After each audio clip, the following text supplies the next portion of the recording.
Most people look at the Keeper of Secrets and see one of Warhammer's deadliest demons.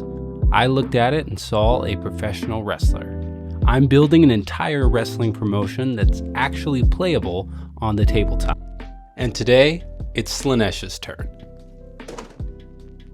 The vision wasn't just a demon with a feather boa. I wanted someone who looked like the real deal. A glam wrestler first and a greater demon second. Here's the plan. I started looking at classic glam wrestlers, big jewelry, flashy ring gear, the kind of entrance where everybody already knows who's walking out before the music even hits. Games Workshop already made an incredible model.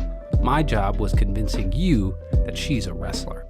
Most of the kit could stay exactly as is. The body, the pose, the proportions, all of that was already there. The real challenge was figuring out which small details would completely change how your brain reads the model. The first thing we're trying is the wrestling boots. I got it from some figures I picked up on Amazon. Unfortunately, the boots are way bigger than the Keeper of Secrets.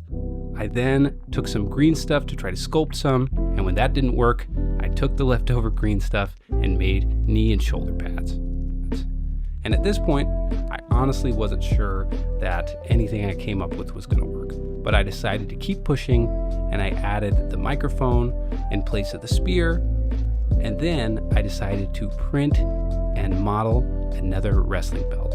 And once I added it to the model, I think it really started to come together. Rather than it being a generic Warhammer monster, it was now starting to look like we could hear the entrance music. Then I added the feather boa, which fought me the entire time.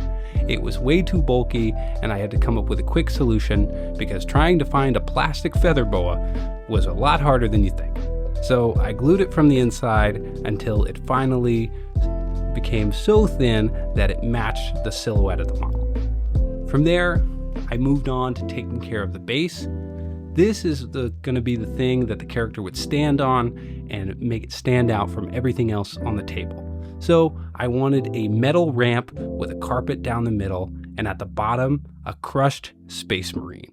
Not for the gore, but for the attitude. She didn't defeat him in an epic battle, she just stepped on him like another bug. At this point, the conversion worked, but I still wasn't convinced the whole thing would come together. So this is where paint would come in. Everything needed to look expensive, luxurious, and completely over the top.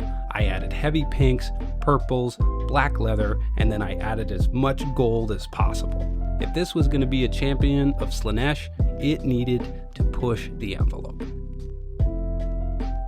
Then I gave extra special attention to the boa, going in with the airbrush and a couple of heavy washes. Once I had the majority of the paint scheme down, I still wasn't loving the look of the model. But once I added the final touches and washes, this is where it all clicked. This is exactly what kit bashing is all about.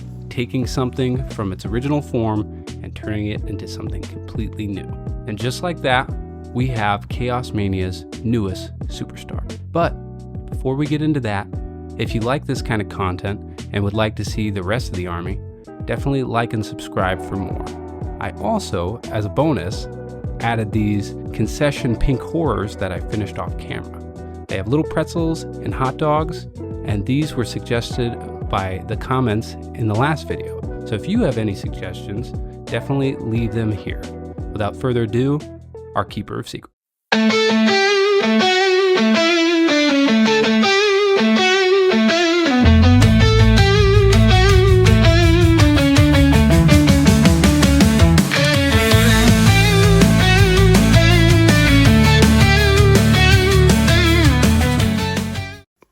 And now that we're done with the Keeper of Secrets, definitely check out the Great Unclean one I put together here.